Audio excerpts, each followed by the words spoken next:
Hello and welcome back. Today I'm going to talk about essentially the mental state that you need to be in a survival type of situation. No matter whether this situation is caused by natural disasters or if it's a stuff hits the fan, in the world as we know it, when you're in a survival situation, the expectations of what you need to survive needs to be adjusted. You need to have the mentality of, I'm going to make it through no matter what. A friend of mine, a very good friend of mine, is getting ready to publish her second book, Eve Gonzalez. The title of the book is Determined to Survive, A Mother-Daughter Journey. And in this book, it basically talks about their time spent on their property before they had any facilities or anything. They had just purchased it and they were getting ready to start laying the roads and start getting some of the infrastructure and stuff in there. So essentially, they were in a survival type of situation. It was just them two. And she asked me to help write some sections of the book to address some of the skills that they found that they needed a little bit of help with. So in helping her, it's brought back some thoughts that I have on the mentality that you need to have when you're in a survival situation. The first thing that you need to understand is in an emergency, in a survival situation, it is not business as usual, okay? So that means some of the prettiness is going to go away. Maybe that's why I was a better field soldier than a garrison soldier, because I'm not into pretty. It doesn't have to look nice, sexy, whatever, in order to be useful to me. My wife gives me a hard time sometimes about my food because when I cook or something, I'm eating food. I don't care what it looks like. It's not. She says the eyes eat too. For me, the eyes don't eat. My stomach does. So with that in mind, though, it's kind of the same thing with a lot of stuff in the field environment. There's not a lot of excess time. So some things are going to have to be what we used to call close enough for government work. Even in the military, 70% solution now is better than 100% later. So sometimes you just have to determine what is an acceptable standard for different things. For example, if you're in a survival situation and you have no eating utensils, you can make spoons just like our foreparents did a long time ago by whittling a stick down and then using it. Now, is it going to look sexy and pretty? Probably not. It's going to probably look like a piece of wood with a scoop in it. But the thing that you have to remember is, will it get the job done? And what is the job? The job of a spoon is to convey the food from a plate or a bowl or platter or whatever to your mouth so that you can consume the nutrients that are in the food. Bottom line, that's it, period. So when you're out in the woods or in a survival situation, you need to really do a reality check. You need to accept that things are not as they used to be. So, you have to be able to make adjustments. And the people who are really going to be able to survive well are those who've learned that MacGyver trick of being able to basically make anything out of nothing. It's something that you really need to work on now. You need to understand that things will not be the same as they used to be. That's not to say that they cannot be. Even in a survival situation, you can live and not just survive. Okay? And for those of you who are kind of new to the channel and new to my talks, for my definition of survive is basically eking out an existence, just barely getting by. Okay? That's survival. Survival is probably what you're going to be facing immediately after some type of a situation has occurred. So you need to have that mentality.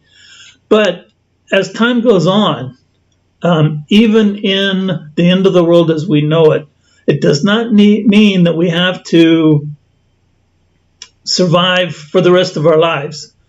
We can live. In my book, Return to Life, Chaos Reigns, that was the thought that was being conveyed, because even though they were in a survival situation, the main character was determined to allow his folks to live, not just eke out an existence for the rest of their lives until they died.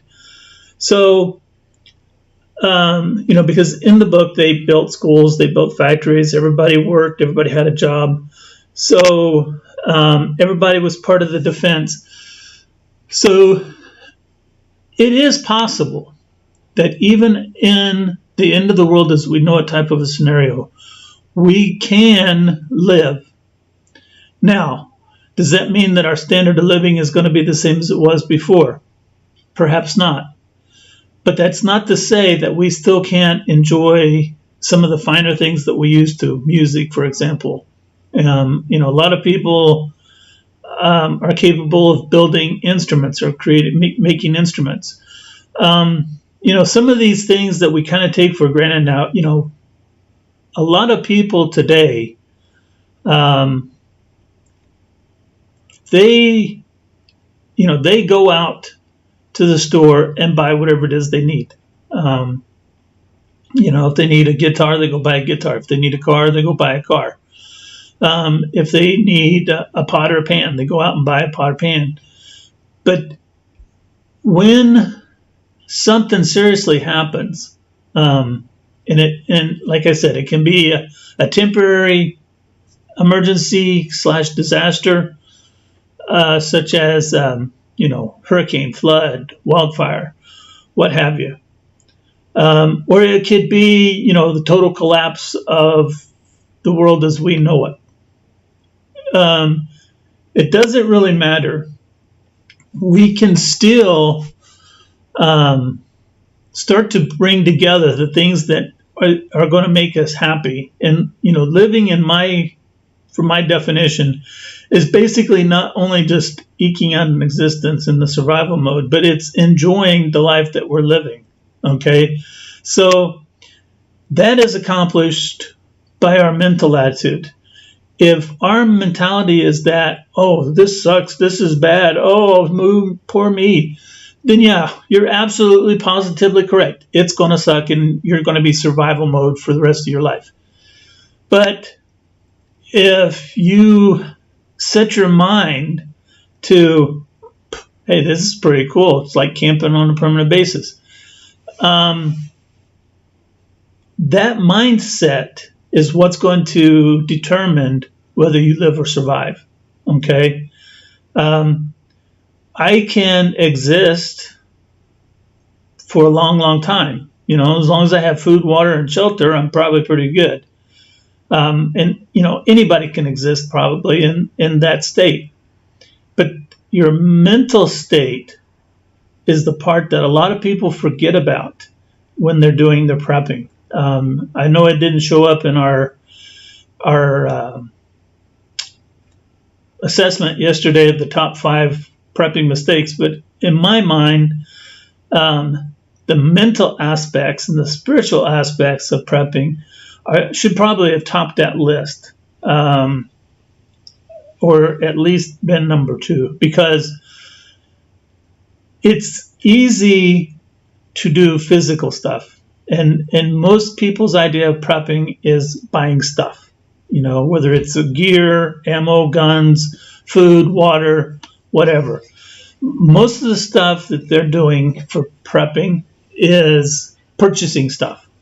The problem is if my mental state is not also worked on, then it doesn't matter if I have all that stuff or not, because mentally I will not be able to operate any of that equipment or build or cook food or any of the other skills that I have tried to learn or learned in order to be ready for this emergency that has came up. So focusing on only getting items and learning skills is only one aspect of being totally prepared. And again, this goes back to why I talk about being ready. Being prepared and being ready, to me, are similar but totally different, because being ready means that I'm also mentally prepared for what is going to happen or what is happening. Okay? And that mental attitude can get you through a situation, even if you don't have everything that you possibly need to survive. If you have a knife, actually you don't even need a knife, you can make a knife, but if you have some kind of knife and some string, which you can get out of the woods by using vines and things, basically you can survive anything. Okay, the question is, do you want to survive or do you want to live? Okay, and even without anything, you can still have a life that's being lived versus just the survival stuff. So think about that. And those are some of the things that, a lot of folks don't consider when they're doing the preps. The other aspect of that is those who are with you all need to be working on their mental attitude as well.